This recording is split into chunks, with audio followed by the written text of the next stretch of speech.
Հայաստանի Հանրապետության երկրորդ նախագահ Ռոբերտ Քոչարյանը հարցազրույց է տվել մի շարք լրատվամիջոցների։ Հայաստանն այսօր ի վիճակի չէ այս տարածաշրջանում ինքնուրույն ապահովել իր անվտանգությունը։ Նախևառաջ պետք է բանակով զբաղվել, դառնալ ավելի կազմակերպված եւ աշխարհաքաղաքական հնարավոր գործընկերների հետ այնպիսի հարաբերություններ կառուցել, որոնք կկոմպենսացնեն քո երկրի բացերը, ասել է երկրորդ նախագահը։ Վերջինս պատասխանել է մի շարք հարցերի։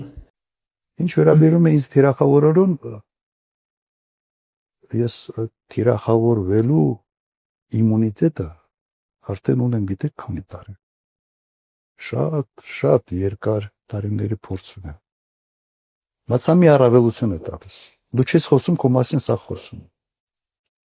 Ես 2 տարի չեմ խոսացել, իմ մասից խոսում եմ։ Գիտի, դա քաղաքականության մեջ տված չի։ Մարդ կա, որ ինքը չի խոսում 2 ամիս, իրեն մոռանում է։